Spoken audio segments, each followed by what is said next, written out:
Hi, I'm Erin Power. And I'm Laura Rupsis. We're certified health coaches, and this is Health Coach Radio. This podcast is about the art, science, and business of health coaching. We share our insider tips to help you become a better coach and entrepreneur. And we interview expert guests to discover how they've made it in this growing field. It's time for health coaches to make an impact. It's time for Health Coach Radio. Our guest today is Kathleen Trotter, an incredibly energetic fitness coach and personal trainer, absolutely crushing the game for 2 decades and counting. If we're getting technical, Kathleen's CV includes personal trainer, author, nutritionist, life coach, professional speaker, and wellness writer. Kathleen is prolific. She's done almost everything in her 20 plus years in the health and fitness industry and joins us to share her wisdom of experience. Our show sponsor is Primal Health Coach Institute, an NBHWC approved health coaching school. This means that our graduates can qualify to sit for the national board exam to become a board certified health coach. You can learn more about our Master Coach certification track at primalhealthcoach.com/Master Coach. And while you're on our website anyway, navigate over to primalhealthcoach.com/Primal Pro and learn all about the done-for-you 12-week app-based health coaching program we've put together so that certified health coaches can hit the ground running with an effective and transformational health coaching program for their clients right out of the gate. Because we know that developing program materials and sourcing a client management solution are 2 of the most show-stopping hurdles getting in the way of new coaches getting started. So we made Primal Pro for you. Check it out at primalhealthcoach.com/Primal Pro. As you're listening, make sure to screen grab your podcast player and tag us in your Instagram stories at Health Coach Radio. And as always, the show notes for this episode and all previous episodes can be found at primalhealthcoach.com/radio. If you come to Health Coach Radio to learn from practicing coaches, buckle your seatbelts because Kathleen takes the wheel in this conversation and covers a lot of ground. Please welcome Kathleen Trotter. Hey, Kathleen. Thanks for joining us today. How are you? I'm fantastic. And this is my absolute pleasure to be here. I love talking about the profession because, I always thought I was going to be a lawyer. I never thought I was going to be that in the health profession. And the fact that I sort of found my way into this and it's a joy every single day. I get so much, energy from being this that the ability to talk about it is wonderful because I never really thought it was a possibility for me. So there you go. I love it. So that's a great segue because we love to start every conversation with understanding where you came from. Yeah. So maybe you can tell us that story about, wanting to pursue law, but then ending up here. How did all that happen? Well, I think there's an element of that when I was younger. So I've been doing this for about 20 years. Oh my God, maybe even 21 years. That's insane. And I don't know if it was really that big of a profession when I was growing up, if it was even. Like there was, people who taught aerobics classes for sure. And there was some trainers, but it wasn't a career in the way that it is now. So, I grew up with a single mom and she was an actress. And my sort of second family was a lawyer. And my mom always not pushed me because she's not the type of person who would ever say like, Kathleen, you have to do X, but I could see from my life that although my mom loved acting and it was her passion, it was a struggle to be self-employed and not know when your next paycheck is going to come. And then I could see that she really respected her friends who were lawyers. And she, as an actress, she did a lot of speech coaching as well. So she had a lot of people in her friend group that were business people and lawyers that she helped with like presentation skills. So I guess I just sort of grew up thinking it would be, quote, easier to have a secure job. And that sort of would be a doctor or a lawyer or a teacher. And then I watched there's a show in Canada when I was growing up called Street Legal, which is basically like a lawyer show. And they had beautiful clothes and they sort of had like kick-ass lines. And there was particularly one woman on it played by Sonia Smits. And she was just this take control human. And I was like, I want to be her. So I always thought that the law would be my way to have security and comfort and, just have a good life. And then just slowly but surely, my path changed. It's that sort of thing, is you just never know where you're going, I guess. Right. So might be good for me to tell people sort of my fitness path. Right. So I grew up very unhealthy, very unhappy, hated being in my own body. As I said, my mom was a single mom. She was an actress, and she was more of a theater actress. So we moved from small town to small town so she could, do Shakespeare. And so I was always the kid who never really watched a lot of TV. I was allowed 1 hour of TV a week, and it had to be Canadian, hence the street legal discussion earlier. And so, kids would say things about The Simpsons or whatever, and I had no idea what they were talking about. And I would quote Shakespeare. And so I was this like really weird, awkward kid. I hated gym class. I would lie to get out of gym. I hated, my mom tried me in baseball and hockey and all these, and dance, and I just hated it. And so, if you'd asked me at 15 if I was going to be a personal trainer, I would have been like, are you insane? Like, I don't even like walking for 10 minutes. And then at about 16, my mom said to me, listen, like, you have to be active. It has to be a non-negotiable that you move your body, but how you're active will be up to you. And let's find a method that works for you. And that was really the sort of emphasis, or the inspiration for my first book, Finding Your Fit, of this idea of you have to find what works for you. And so I started by going to the YMCA for 10 minutes and walking on a treadmill, because the demographic of the Y was sort of over 40 and under 10. And so I felt more comfortable there. And then it just sort of snowballed. Like 10 minutes turned into 20 minutes, which turned into some weights, which turned into taking aerobics classes, which turned into the person at the Y saying, like, do you want to teach aerobics classes? And then I was like, well, you can do anything in undergrad and then still go to law school. So I was like, I might as well do like kinesiology. Then I did that. And then I graduated, and I was like, I'm not really ready for law school. So then I decided to become a Pilates instructor. And then finally I just said to my mom, like, I know this has always been my dream, and I know you want this for me. But I really want to do like a master's in exercise science. Like, I just want to continue along this path. It feels right. And I think my mom was really scared for me. I honestly think she was at the beginning. And now I think she sees that I wouldn't be happy as a lawyer. And it's funny, my partner, James, he's a lawyer. And so it's interesting, like, he loves being a lawyer, and he wouldn't be happy being a fitness instructor. And, but I watch his life, and I'm like, no, that's not, it's a great life, but it's not the life that I want for me. I don't know. So there you go. That's my story. Oh, wow. That's a lot. I know it's a lot, right? Well, first of all, 1 hour of Canadian TV, and you didn't pick Degrassi. I know, right? I love that you even know that reference. Oh my God, that makes me love you. Well, I'm cheating because I'm also Canadian. So. Oh, okay. There you go. Okay, so that's interesting. So you like really didn't like moving as a kid. I don't know. Honestly, can I be honest with you? Like, sometimes kids are lazy because we're kids. I don't know. I was a lazy kid. My mom, whatever. So I went farther than lazy. It wasn't, I mean, I agree with you. Lots of kids are lazy, and that's not the worst, in the world. They can change. But for me, it wasn't lazy. Right. It was shame. It was self-hatred. It was a different thing than lazy. It was, I would time my walks home from school so I could sneak food with enough time to like go get fish and chips, walk as I ate the fish and chips, have mouthwash, go home. Like it was this thing. I don't know if it was a sense of almost like a weird control with my parents. I have no idea what it was. I just know that I really wasn't proud of who I was. And it was a huge embarrassment. Like, moving was embarrassing for me in a way. It was beyond lazy. And that's what I try to really help my clients with. It's just this idea of like, moving can be empowering. It's not about, how much you weigh on the scale. It's about like, feel good about yourself. I walk into a room just differently now. Yeah. Okay, that's an interesting point of view. And actually, using the word lazy was a slip on my part, because it's not the kind of word we want to use with people who are, toe dipping into movement. But that's interesting that you have that kind of origin of embarrassment around movement, or just, I guess, sense of discomfort generally in your body. Absolutely. Which a lot of people do. A lot of people. Yeah. It just doesn't feel good. Like I remember once being in gym class and I fell, and, all the kids made jokes about like, oh, the earth is moving because Kathleen fell. And I think partly it's just that, I was 6 feet tall at a very young age, and I was so much larger than all the boys, like just because of, we tend to mature faster in that area. So I don't even know how if I was actually fat, like at the time I felt like I was. I think I might've just been like larger boned and maturing faster than other people. But, when you're told in gym class, you're made to, we still did weigh-ins and stuff. I know. Oh boy.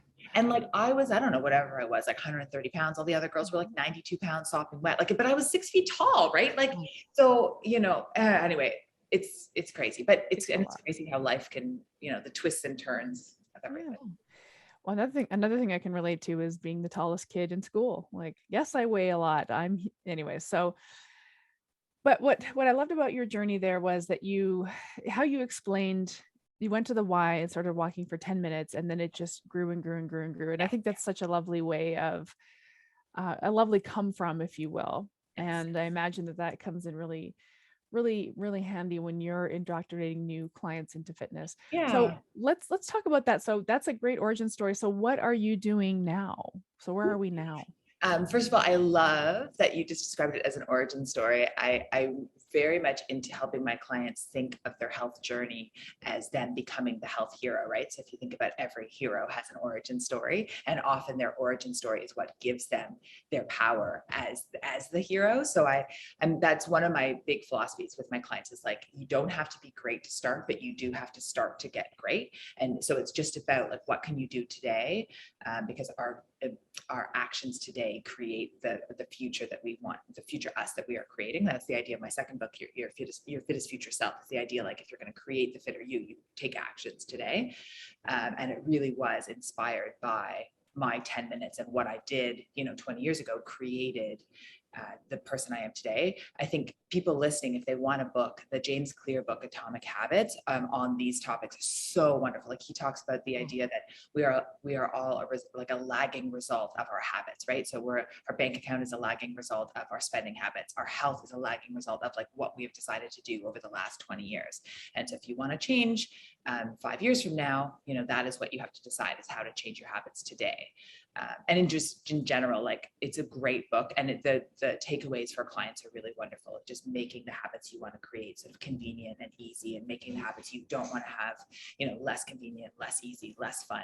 So people listening are looking for a good resource. I like giving those tidbits to clients. Like here's a resource that you can. I would second Anyway, your question was, what do I do now? So I have a sort of a combination. So I do personal training, nutrition coaching, health coaching. So I have a degree from the Canadian School of Natural Nutrition, and then I have a master's in exercise science. And in Canada, I don't know how much I know you said you're Canadian, so we do like CanFit Pro here. So I have that. And then, I have other smaller certifications like fascial stretch therapy and Paul Check, and I don't know, lots of different certifications. Working through now the PRI certification, which is like a Postural Restoration Institute in the States.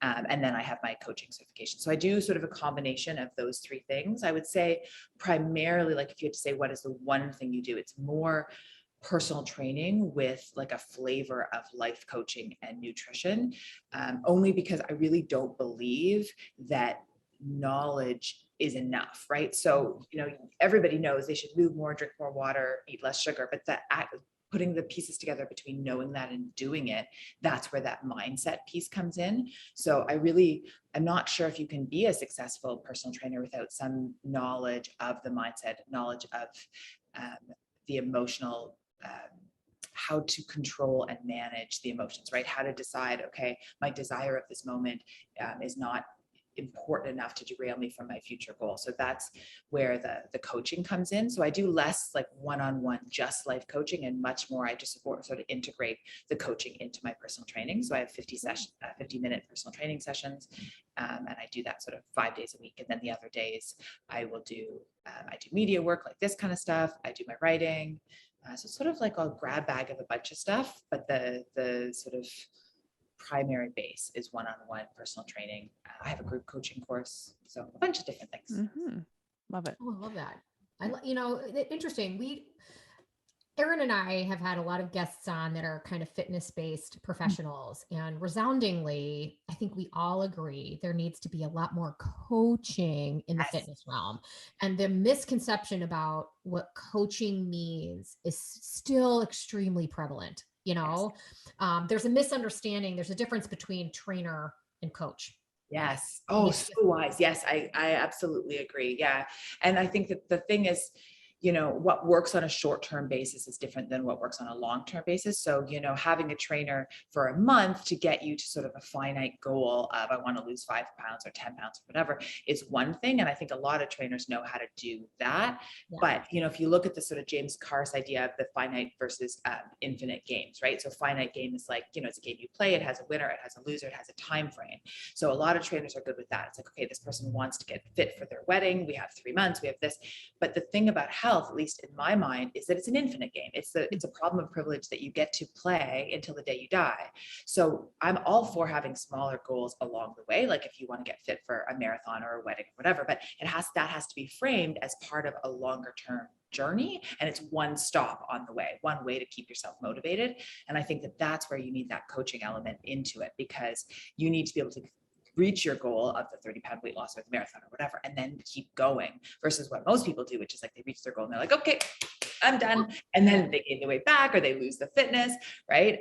So I think the coaching is what keeps you on path when you hit the struggle. And listen, like really health is about learning how to struggle well, because there's always going to be struggle in life, right? There's no perfect life. There's no one just hits the ground. Like some people have it that easier than others for sure, but struggle is part of life. And especially these last 2 years, I mean, that has taught us that we have all had to manage our emotions, all had to manage people getting sick, there's just so much stuff.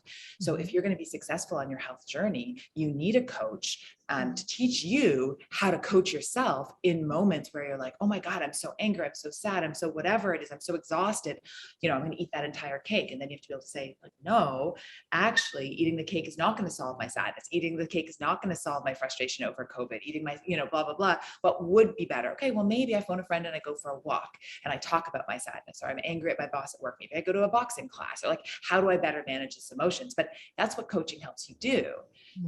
Take that moment and pause and sort of insert a productive choice. Yeah. I mean, this is, I think, what's missing in most personal training certifications. I took the NASM certification, and there's a lot of things that I learned in there. There was one chapter about like behavior and motivation, and it was very surface. Yeah. And then you have personal trainers that just lament about how clients are compliant or they don't show up or what have you. Totally. And you're like, well, hey, that's not the client's fault. Like maybe you're not actually supporting them in a way that helps their compliance. Yeah. Because like too, that's the other thing, right? Like we have a lot of stuff going on. And there's so much stimulus coming at us. If you have kids and you have a job, and if you're working from home and you're juggling all this stuff. And part of what a coach does is help you say like yes to things that serve you, no to things that don't serve you, create lists, create things that are sort of realistic, figure out like maybe your goal's not even realistic, right? So maybe you're saying I need to lose 30 pounds, but you're saying it in a month. That's crazy. So of course you're going to fail. So a good coach is not only there to keep you compliant, but also to say like, should you be compliant about this particular thing? Like, is that goal completely unrealistic for your stage of life or your genetics or your age? Or so I completely agree that we need more of that in our health certifications. Absolutely. It's like, Derek Sivers has this quote. It's like, if knowledge were enough, we'd all be billionaires with 6-pack abs, right? Like, it's like people don't, sure, it's nice to have a personal trainer saying do 10 more, 9 more, 8 more. But ultimately for most people, they kind of know what to do, but like how to do it and when to do it and at what amount to do it. Do you run for 10K? Do you run for 5K? Like what's going to get you injured? What's going to get you stronger? Like those are the things that they need to grapple with, that sort of those issues of almost like discernment and dosage. And that's where a coach can come in and they can say, yeah, running is fantastic, but guess what? You're not quite strong enough yet to run a full 5K. Let's do walk runs, or, your single leg work is a little bit unstable. So let's strengthen your glutes, strengthen your core, get you walking, and then we'll get you stronger. And then you can start running, or like whatever it is. You need that sounding board and the person to say like, okay, what goal works for you? Yeah. The magic is in the nuance, right? It's in the details that are specific to the client at the right time, in the right movement, based on where they are right now. That's going to move them or give them the ability to take that next step. And that's where I think you're right, where a lot of people that are going to the gym, doing the same thing over and over again, repetitively, and not getting where they want to go because they haven't really been clear about what it is they're trying to accomplish. And if I've done the same thing for the last 5 years and gotten nowhere, what makes me think going yet another time doing the exact same thing is It's going to be magic. helpful. Absolutely. Yeah. Yeah. No, I agree. Another reference I would say for people listening for exactly what you're talking about is Carol Dweck's book, Mindset. It's fantastic. And this idea of having a growth mindset. And because I do think that what is an interesting thing when you look at health and wellness is the issue of sort of shame and feelings of unworthiness. And I think that that can come into play both with the trainer and with the client. So if we look at it with the trainer, I think what happens with newer trainers or newer coaches, the client comes in and says, I want to lose like 20 pounds. And the trainer might know, okay, you know what, that's like a very unrealistic goal, but they don't actually want to say that because what they don't want to feel is that the client's going to be like, oh, well, you're not a good enough trainer. Like there's issues of insecurity. Whereas I've been doing this for 20 years. So somebody comes in and says, okay, this is my goal. I can say to them, you know what, that's going to injure you. No, I won't help you. I won't coach you to that. 20 pounds in 1 month. Like, no, I won't help you with that. I will help you with 15, or let's discuss it. But I think there is an issue, especially when you're newer in your career, that you're, even if it's unconscious, like you're just worried about saying no, or worried about, let's have this conversation. So I think that there's that element of sort of shame and insecurity. And then there's the shame and insecurity that so many people have with exercise, right? And, if you go back to me as a younger self, part of the reason I didn't want to exercise, a huge part of it was just, I had so much shame about my strength and who I was. And I've been in therapy for 20 years. And one of the things that my therapist has helped me so much is having this growth mindset. So if we circle back to that idea of the growth mindset, it's, I don't know how to do that yet, right? It's not like I will never learn how to do it. And that's a wonderful word to just tell your clients, oh, like, you're not a good runner yet. Okay. But like, why would you be a good runner? You've never run before. You need to earn the right to run, or, you don't know, you haven't lost the weight yet, or you haven't figured out how to meal prep yet. So I urge people to take that word away and use that in their coaching, because sure, the person's not perfect, that like, as in they haven't mastered, like no one's perfect, but they haven't mastered whatever they're trying to master, but yet, right? And it's a practice. And the growth comes in is that, if you fall off your horse and you make a mistake, I think the other thing with working with clients is like, maybe 20 years ago, somebody would make a mistake and I would feel, I don't know if it was shame or embarrassed or whatever, like I would maybe think their mistake was because of me. So I wouldn't necessarily say, okay, like, what's the learning experience in that? Like, how could we do better? How did we not set you up for success? Do you need a fitness buddy? Do you need, like, what do you need to make this better? And that's where the growth mindset comes in. It's not a, like, you're a bad person, you're a failure for the trainer or the client. It's this is a process. What can we learn? What systems do we have to set up? And that's a wonderful thing as a coach, when I care deeply for my clients and I want to give them all of the tools that they need to succeed, but I don't take it personally. Like it's a growth process for me as well as for them when they make a mistake. And then we can say, okay, so what do I need to give you to support you better? And what do you need to give yourself to support you better? Mm-hmm. I love when my clients screw up, because I I think love you touched on this. So true. Yeah, but I mean, like, I always use this analogy. When you go to take, there's always so many analogies you can use, but when you go to take kayaking lessons, the first thing they teach you is how to right the kayak when you inevitably tip it. Oh, good. I'm going to steal that. I totally agree. Yeah. Because we're all going to fall over. We're all going to quote unquote screw up. Like that's just part of learning anything new. Yeah.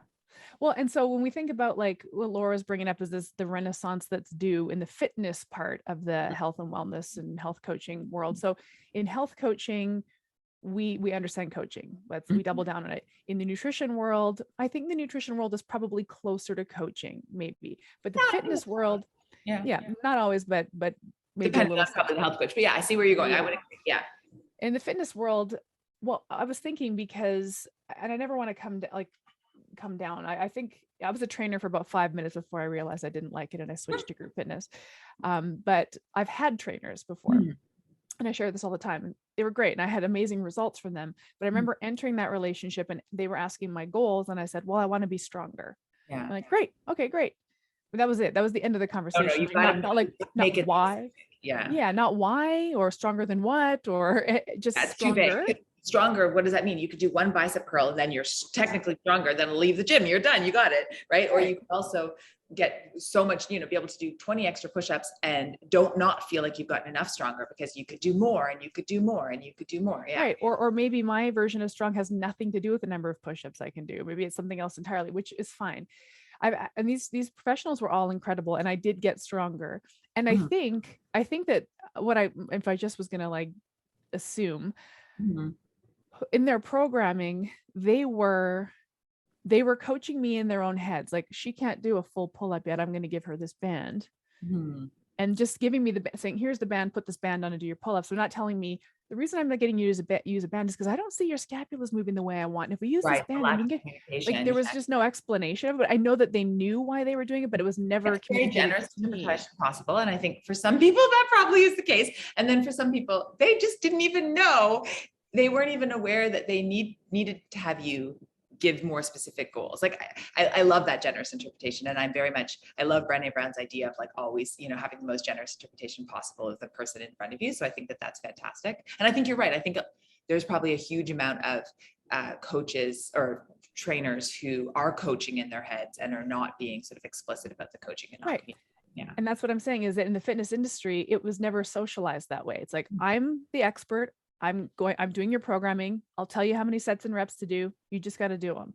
Yeah. And I feel like the conversation could happen. We can empower the client to understand why we're doing a banded pull up or whatever, or a single leg deadlift or whatever the reason is for the programming. Like, there's a really opportunity to empower the client to just explain, this is why we're doing it. This is what I'm seeing in your body. Yeah. How do you feel about it? Yeah, I think it's great. I love the idea of that open communication. I mean, I do unfortunately think that there's also just some trainers who don't put the personal in personal training. Like, they create the goals based on sort of their way of thinking or what they would want for their body.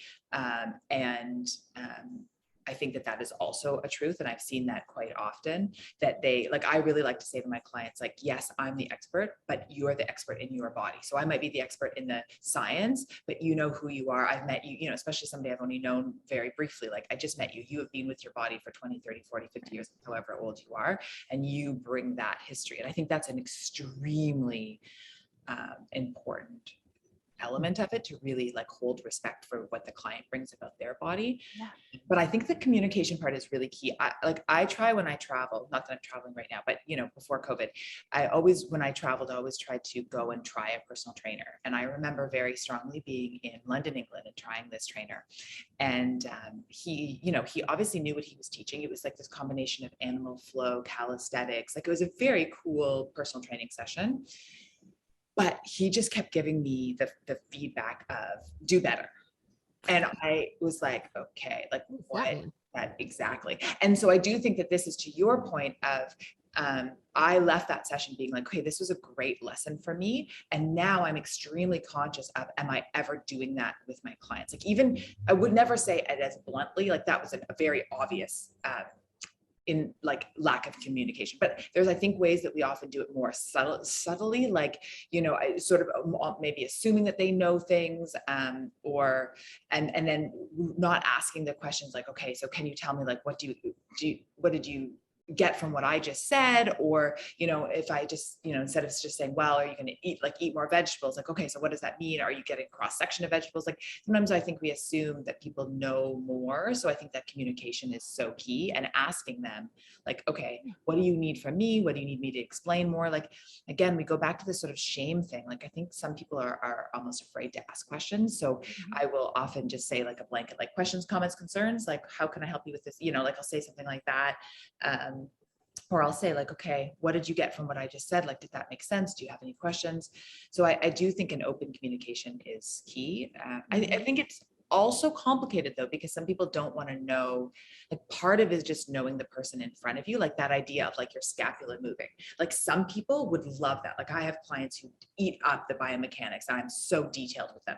And then I have some people who really don't want to hear that. And they're here for a very different reason. They just want to move, or they want sort of an hour where they're not sort of overthinking things. So I think that's part of it too, is knowing the person enough in front of you and to know how much they want to say or want to hear, and how much they don't. That's true. That's true. Yeah. It's interesting. I've heard you say this, a few times, kind of going back to, the communication piece and being able to bring the client into this experience. We talk about the difference between literally every other sort of practitioner, whether you're looking at a doctor, a nutritionist slash dietitian, whether it's a chiro, any kind of practitioner in this health and wellness space that is quote unquote being hired because they're the expert. Whereas coaching, completely different relationship. It's collaborative, it's client led, it's how do you feel about this? It's a completely different dynamic. And I think even people coming to coaching don't really understand this. And this is really eye-opening when they realize, oh my God, this whole time, I've just been a trainer. I haven't been a coach. I've been calling myself a coach for so long. And there's this big disconnect to the end consumer, really understanding what it is they're getting into. We 100% agree with you. At the end of the day, the client's really the expert. And when someone emerges from, say, one personal training cert, awesome, you're equipped, you have some knowledge. We agree. Knowledge alone is not enough. We had one guest on who said, congratulations, you're now certifiably dangerous. Okay. So, but I have multiple certifications. Erin does, you do. But those certifications are things, the additional ones. I had one that I felt well equipped to do something specific. Stayed within that realm. And I did that. And then as I realized I want to do more, that's what gave me the impetus to maybe get another certification for a very specific reason. I knew what I was going to do with it, and moving forward, you have a lot as well. And I would love to hear a little bit about your trajectory of moving from just like, a master's degree in exercise science and wanting to be a personal trainer, and these aha moments that led you down. Now I want to learn this. Now I want to learn that. And sort of arriving at what it is you really do now. What was it about your trajectory that led you to be like, aha, if I really engage my client and bring them into this relationship, things are better? Yeah. I think what's fascinating about life is these gradual, like little pieces of rice that eventually create this big pile of rice. Or, that saying of, it's the final coin that makes you a millionaire, but it wouldn't make you a millionaire without the coins that came before. So I don't think for me anyway, I don't know if there's ever one thing that ever happens. It's this gradual process. And it's the sort of soup that I've always lived in. Like that was who my mother was as a parent. Like, she was the parent, but it was always a collaborative process where whatever I was feeling was always very, not just accepted, but welcomed. And we would discuss things. And so I felt like I always had a very safe container in the parenting style. And so I feel like I went into the world with that. And then I brought that, like, I really want all my clients to always feel that they have a safe container and they can sort of bring anything to me. And that doesn't mean I'm going to say like, oh yeah, you want to run 10K and you've never run a 10K before, go for it. Like, it doesn't mean that I'm going to agree with everything they say, but it does mean that I'm going to listen to it with respect. And I think that that's an important point, right? Like I have lots of clients who bring things to me and I will say like, I love you and I love why you want to do this. And I definitely maybe 6 months down the road think we can get there, but that is not realistic for you to do tomorrow. In fact, that is dangerous. So let's step back. So I'm very honest with my clients, but I'm honest with a respect. And I think that comes from the upbringing that I had. So I would say that I started on this journey with that sort of like fertilizer of respect and healthy respect of just communication and dialogue. And then I think your question about certifications, and like, I think that just comes from, I grew up, as we've already talked about, sort of with a predisposition for depression. And I fought that a lot, hence why I've done therapy for 20 years. And I'm very aware of what makes me, and I don't even want to use the word happy because it's not, happy is too fluffy a word and it's too like that. It's more that I'm very aware of the things that keep me grounded, and the things that almost sort of bring me to baseline, I guess I would say. And education has always been one of those things. So I would love to say that I do the education for my clients, and sure, that's a part of it for sure. But to be honest, I mostly do it because it keeps me feeling who I am. It keeps me feeling authentic. It keeps me feeling like I'm working with a purpose. I remember listening to one psychologist say that, we as humans all need hope and purpose. And I feel like that's one of the things, education gives me hope that I will continue to improve and be connected to the world. It gives me a purpose. It gives me a sense of accomplishment. So it's just been this very gradual process, right? Like I started in undergrad with the kinesiology and women's studies, actually. So I was always very, connected to importance of equality and But when I was in my undergrad, it's not like I wasn't taking courses, like lots of Pilates courses. So then when I finished my undergrad, then I was like, okay, I'm going to do a year intensive to learn how to do like Pilates equipment.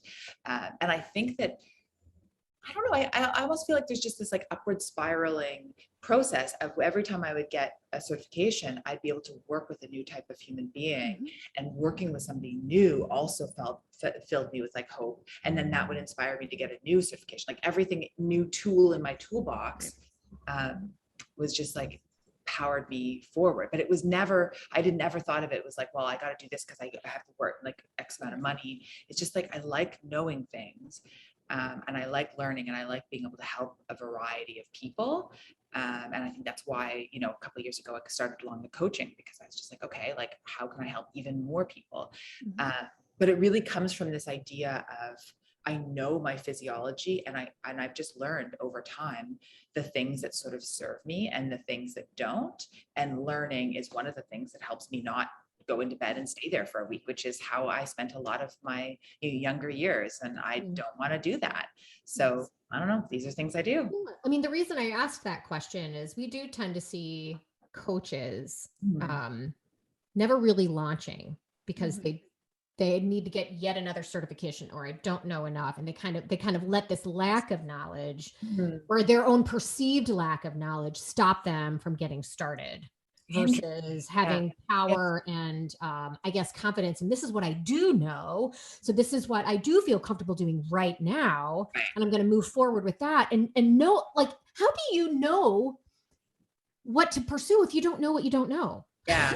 I love it. So now that you rephrase the question, that's what I would say is, you do both, right? Like, as in, it's not that I wasn't I was working as a personal trainer all the way through my undergrad. I was taking courses, I finished undergrad, then I was doing my Pilates certification, and I was working. So it's not, I definitely do not think that you get all the knowledge and then you work. I think it's like you sort of toggle back and forth. Like, you get a certification, you try it a couple of clients, you realize what you don't know, you get the next certification, and you build and you build and you build. And even now there's so many things I don't know. Like, I'm taking this certification with this physio from the States, and it's all on sort of like foot biomechanics. And I'm doing a course to pass an exam so that I can do an in-person course with him. And I'm like watching these videos, and I'm like, oh my God, my mind is being blown.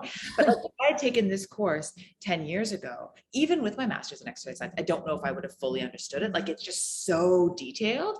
So I would have taken it 10 years ago, might have been a really nice thing to have, but I would have 99% of it would have gone over my head. And now I'm taking it and it lands. So that's part of it also. Like, you try something, if it works, great. If it doesn't, that's great too. Like, it's part of that growth mindset. It's like, you try something, you take what you can take from it, and then you keep working and you keep integrating, like you said, right? Like, you do what you can do in that moment. I think it's really connected to what we said earlier, of the idea that you don't have to be great to start, but you do have to start to get great.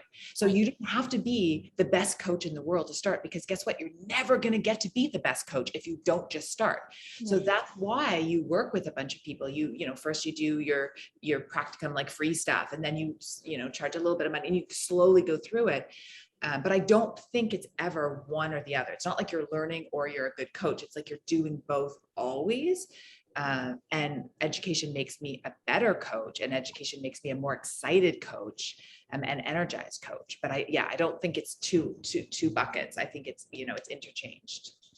Yeah, it's a good reframe, because I think what Laura's kind of getting at is we get a lot of cert collectors, this failure to launch piece. But so this is an interesting reframe, because there's nothing wrong with broadening your education and learning more, especially if it comes from a place of maybe pure curiosity, or I've evolved now to this point where I'd like to learn more. Like, I recently took a self-compassion course. Ooh, it was a Kristen thing connected to Kristen Neff. Yeah, Kristen Neff. You love Kristen Neff. Oh my God.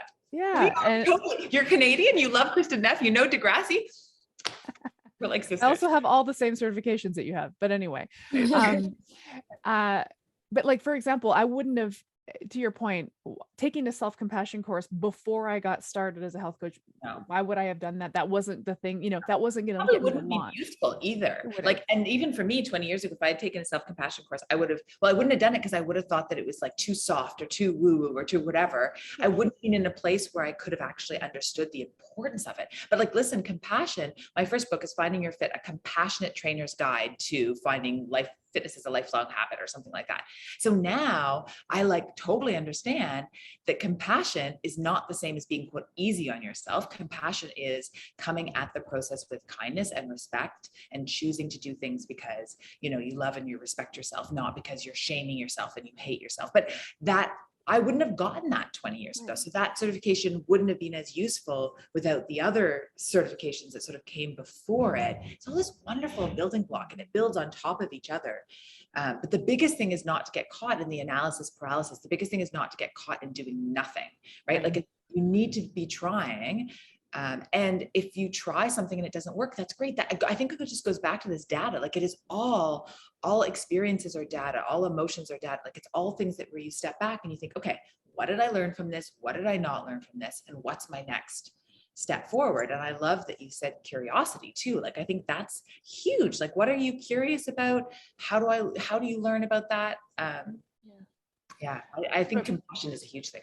Yeah. From the perspective though, of getting started, I've heard this said, I'm paraphrasing it because I can't remember the way it was very slickly put, but it's the only way you build confidence in something is to actually execute on it. Yes. Like you can't learn confidence. No. You're not going to learn it from another course. So if you're feeling unconfident, if you're not feeling confident enough to start, the only thing that's going to build that confidence is actually starting. Yeah. So we just the sort of the final point I want to make, just to clarify what we're getting more certs before you start, you're spinning your wheels. Don't do that. Absolutely. Get the cert you need, then start, and then come back and absolutely shore up your education and finesse. Once you've had a few clients under your belt and you know what finessing, you need. So there's no harm in collecting certs. We all do it, but please start. Yes. First. Yeah. And thank you for clarifying that point. I think I get so excited on talking. So I need somebody like you to be like clarification. My agreement to you is you got to think of the Aristotle quote, like to become a builder, you have to build things, right? So I think he talks about like becoming a harpist, you have to play the harp. I think the biggest thing is in order to build confidence, just like building, to be a builder, you have to actually brick by build something, and you just have to try it. And you will never feel better about your ability to do something if you don't actually do it. And we get caught in this, well, if I'm not perfect, I shouldn't start. If I'm not perfect, right? And then we just never launch, and then you will never get to even good, let alone perfect, right? And so that idea of just like day by day, like what is one thing you can do today to get you towards whatever goal you're doing? So if that is, my goal is running a marathon, if that is becoming a health coach, like what is one thing you can do today? And then just do it and stop procrastinating, stop putting off for tomorrow what you can do today. Baby steps, like my 10-minute walk, right? Like I've done 8 Ironmans, like multiple 10 marathons, multiple half marathons. And I wouldn't have done any of those things if I had waited until I could quote run a marathon to start walking, right? Like you cannot do that. You have to start today. Yeah. Right. Or the one we heard last week, which was most lifeguards haven't saved any lives. Do you know what I mean? You can still be a lifeguard even if you've never saved a life. Oh my God, that's brilliant. I like it. I'm definitely stealing. I love the idea of when you take kayaking lessons, they first show you how to like fall out of the boat and then get back in. I love that. And yes. If anything, this episode has a ton of cool sound bites. Sure does. It's funny at our gym, when anytime we would teach somebody, first of all, we would do back squatting, but we start with body weight and we take a look at mechanics and should we even add load? But once we add load, it's the first thing you need to learn is if it's too heavy, how do you bail out of that so you don't get hurt? Yes. You got to kind of teach people all of these things. And when it comes to health coaching and starting a business, I think another thing that stops people is they're afraid to make mistakes. Yes. Afraid to quote unquote do it wrong, and look, we all have. Erin and I talk openly about all the shit we did wrong, like early on. And we try to share, hey, this is my lesson learned that I kind of want to share with you. I would love to hear. So couple things, like from a standpoint of building your business, did you, when you were personal training early on, were you doing that personally on your own, or were you working someplace? And how do you transition to your own business? I heard you mention your partner. How has your business structure and how you do business evolved over time? Love the question. And so I started started at a gym teaching group classes as well as doing personal training. And I think it's a great place to start because although they take part of your money, a large part of it, they help you get clients, and you don't have to set up a website right away. And so they take a lot of the logistical stuff out of it. And really, honestly, at the beginning, it is hard to get clients. So if you can get connected with either a gym, if you're a personal trainer, or if you're a coach, some type of community that will give you clients, or like I have friends who are newer in the business who, if I can't take on a client, I can refer to them. So I think when you first start, it's very, very important to get connected with a greater community, whether that's a gym or a referral service.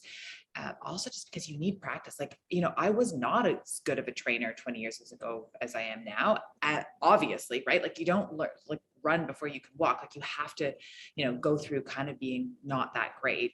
And I think I was still better at the beginning than other people who are just at their beginning. So relatively speaking, if you look at that idea of the educational model of anything, and I really talk about this with clients, it's like, if you just start something, ace grade 1, but don't think you're going to ace grade 10. Like, you cannot be good at grade 10 math until you go through grade 1, grade 2, grade 3, grade 4. And that's with anything, as well as being a health coach, as well as being a personal trainer. Is like, know where you are, get good at that, and then gradually progress. But anyway, so I digress. So I started at a gym, a sort of a larger community gym. They help me get clients. The negative is that they do take a larger percent of your money. But at the beginning, honestly, I wouldn't have been able to find my own clients anyway. So that was fine. And then I met this woman, her name is Kirsten, lovely, lovely woman, who was actually teaching at a gym. So I used to work at a gym, but I would leave the gym I worked at to go to another gym because I wanted some privacy. And we sort of struck up a friendship, and she was opening a little boutique studio. And so then I followed her there. And I think the thing about a boutique studio is it's a nice sort of in between. So boutique studio is like, she owned the studio, but there was only like, I don't know, 6 to 8 trainers, and you rented it by the hour. So versus when you work at a gym and they charge a set rate and then they give you like part of that, when you work at like a boutique studio, the client pays the trainer, and then me as a trainer then pays the studio. So you get more control over, you can decide if you're going to charge $80 or $100 or $5 million or whatever you think you're able to get. And so that was sort of my next stage. And she still would help me get clients if somebody wanted to work with her and she didn't have time. So there was still a little bit of overlap of referral. But by the time I got there, I had enough clients. Like, I've been doing it for, I don't know, like 5 years part-time while I was going through school. So I had enough clients that were my referral service. So my client would say to their friend, okay, you have to work with Kathleen. And I think that's a really good main takeaway with people listening, is that, we think about Instagram and social media and websites as like referral services. And sure, it's not that they're bad, but the biggest referral service is just a very happy current client, right?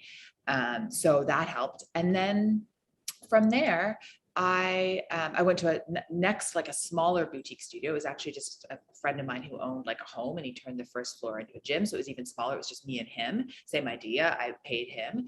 And now I work in my own studio. So I don't know if people want looking, like, it's sort of like there's a gym behind me here.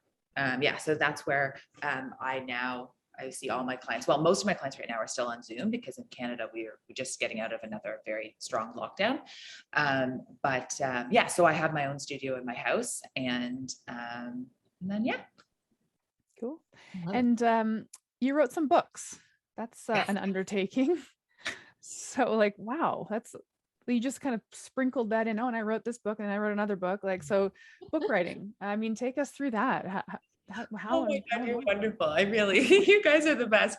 I've just sprinkled a bit. I don't know. So I've always loved writing, and I wrote for the Globe and Mail here in Canada for like 8 years. I wrote for the Huffington Post, and I don't know, I just sort of wrote enough smaller things that I just sort of felt that a book was needed. Again, like, I don't know, it gives me a lot of joy. I really like sitting and writing. I feel like it's almost like a meditative process, like doing therapy, like working through how to write things allows me to think through things. And I do think that no matter what your job is, whether you're a personal trainer, health coach, or like a lawyer, whatever, you need ways to work through your thoughts and your feelings and your emotions. And for me, writing and journaling about these type of fitness issues helped me work through them. It also helped me be a better trainer because I would have really thought about a lot of the concepts. And then I could explain them to my clients better because I'd had to work through hours of sitting and figuring out how to write things. So I think I don't know, I think a great message from today is just this interplay of things, right? Like, it's not that I'm a good trainer or I'm a good writer. It's that we actually help each other. Yes. I'd write something, I'd think about a topic, and then I'd sort of tell it to a client, and then the client would be like, oh, that's interesting, but like, what about X, Y, and Z? I'd be like, oh my God, I forgot about that. And then I'd have to go back to the writing and integrate their questions into the writing. But yeah, so I just, whatever it was, I think it was 2017 was the first book, and it was Finding Your Fit. And it was, it's a lot of work. And you don't write a book in order to make a lot of money. For me anyway, I wrote a book because I just felt like I wanted the information to get out there. And I think, to your earlier point, there's a lot of misconceptions in the fitness discourse. And so I really wanted to get in the books this idea of, it's not just like go and do it. It's like, okay, how do you know what to do? What's the dosage? How do you walk yourself through it? What's the self-talk, that mindset piece? And I don't know, I think just generally speaking, it goes back to knowing sort of what makes me feel the most grounded, and writing is something that does that. Yeah. Cool. I think when you've got a lot to say, it can be super cathartic, and we've got a lot of coaches that come on through our school. They have a lot to say but they're almost afraid to get it out there because they're like, well, so-and-so's already said it. And I'm like, yes, but they haven't said it your way. So, get it out there. So if someone who's interested in publishing something, right? So I've got a lot to say, I'm writing. So did you self-publish? Did you go through a publisher? I know we've talked to other authors who self-published their first book, and then their second book was a little bit of a different process. So tell us about that. You ask such great questions. I would say my advice to anybody who wants to start writing is just start writing. I think it goes back to exactly what you guys said like earlier, of don't get caught up in this sort of certification stuff. Just like go and be a coach. And I would say that about writing, like you just have to go and be a writer. To be a builder, you build things. So to write, get yourself a blog, write things, do a newsletter for your clients. It doesn't have to be perfect. It doesn't even have to be an A-, even if it's a C. Like, just start where you are and you'll learn, and your clients will say like, you wrote this and I don't know if that's really good. Like, what about something like this? And then it just grows. I wrote so much before I wrote my book, and writing, like anything, is a skill. And I love Anne Lamott, and she wrote Bird by Bird, and that idea of like writing it, like anything, like becoming a coach, is just bird by bird. It's little by little. So if you want to be a writer, sit your butt down in the chair. She always talks about bum in the seat time. She's like, so just put your butt down in the chair and write something. And if it's crap, great, it's scrap, then scrap it and write something else. But you don't get a third draft without a second draft, without a first draft, so it builds on it. And then I published both of them through a small Canadian press called Dundurn, and they were great.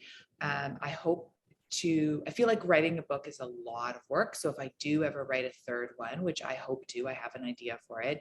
My goal would be to get more of an American publisher, just because of the reach that has.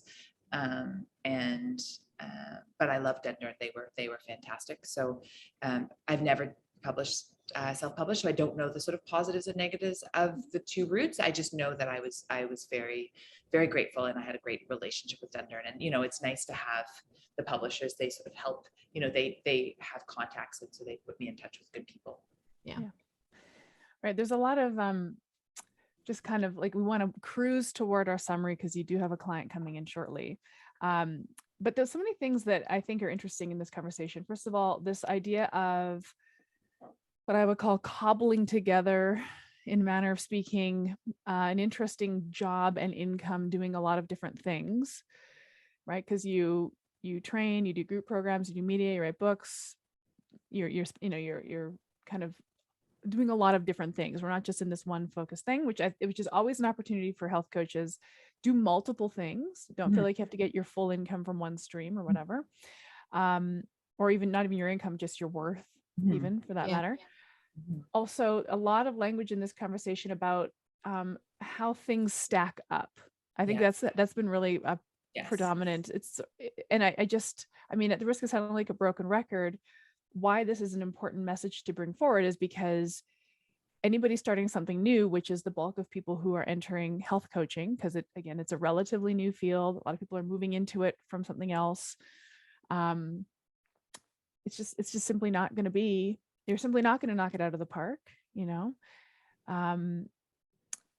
but you have to take these initial first steps before it can become anything anyways. I mean, the time is going to pass anyway. So just start doing it.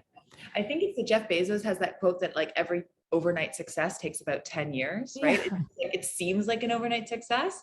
And I would also say, I know that you're going to continue with the synopsis, which I love, by the way, but I also, when you said that you're not going to knock it out of the park, I think one of the cool things to reframe is I'm going to knock it out of the park for my grade 1.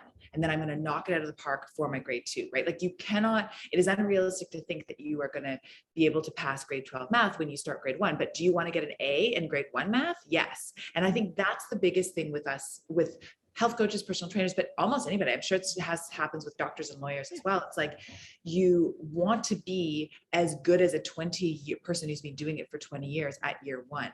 And the thing is I was a good year 1 personal trainer, or I wouldn't have been able to continue to year 2. And then I was a good year 2 trainer. And so I can continue, but I was definitely not close to how good I am right now. And if I had said to myself, you need to be a 20-year seasoned personal trainer, I would have failed, because that is literally not possible. So the key is to be really honest with who you are and where you are and the knowledge that you have, and be the best version of what you can be for who you are in that moment and the amount of time you spent in that career, and then gradually work to become better. And when you're a 20-year trainer, listen, if you're a 20-year trainer, 20-year coach, and you're still only as good as you were in year 1, then you suck. Right. You should have gone better, right? Like that is so I think that that's the key. It's easy as me for 20 years for people to be like, oh, well, you have these books and you have this and you have this. But like, if I then decided, oh, well, I have all this stuff and now I'm just going to go back to the tactics I used in year 1, which was not very good, I would be very disappointed in myself. Right. So I think that's the thing, is it's not, compassion is not, again, we go back to the compassion. It's not about being easy on yourself, but it is about being really honest about where you are, the skills you have, where you want to be, and doing that analysis of like, where do I get to, how I want to be? Oh, right. I do something today. It doesn't have to be perfect, but I do have to do something. Right. Absolutely. You are exactly where you're meant to be right now. It's the sum total of all the decisions and choices and actions you've taken up to now. So here's where you are, for good or bad. Exactly. Be honest. Yeah, take stock, and then just what's the next step? I love that. So tell people where they can find you and find out more information about your books and follow you, and hopefully my website is KathleenTrotter.com, and I'm actually just doing a current overhaul of it. So hopefully if you go there in the next couple of weeks, it'll be brand new. I can't even tell you. I started this in like September thinking it would be done by like November. And I have now decided I need a complete reframe when I do anything technological, that it's like when you do construction on a house, like it never, ever, ever takes the amount of time that the contractor thinks it's going to, tells you it's going to take. So anyway, it is now February, and it's still going. So hopefully my new website will be out as of maybe March. And it's KathleenTrotter.com. And then on all the socials, I'm Fit by Kathleen T.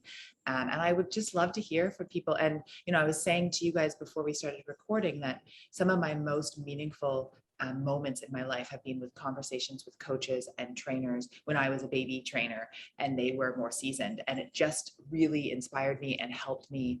So if anybody listening has questions or they want to chat with me, I really believe in paying it forward, and those conversations were really important to the trajectory of my life. And so I'm happy to talk with anybody. So Instagram me or message me through my website and ask me anything. Cool. Awesome. Thank you so much, Kathleen. This was so fun.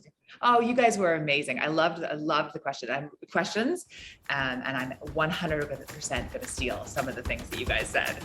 Awesome. Steal away. This podcast was brought to you by Primal Health Coach Institute. To learn more about how to become a successful health coach, get in touch with us by visiting primalhealthcoach.com/call. Or if you're already a successful health coach, practitioner, influencer, or thought leader with a thriving business and an interesting story, we'd love to hear from you. Connect with us at hello@primalhealthcoach.com and let us know why we need to interview you for Health Coach Radio. Thanks for listening.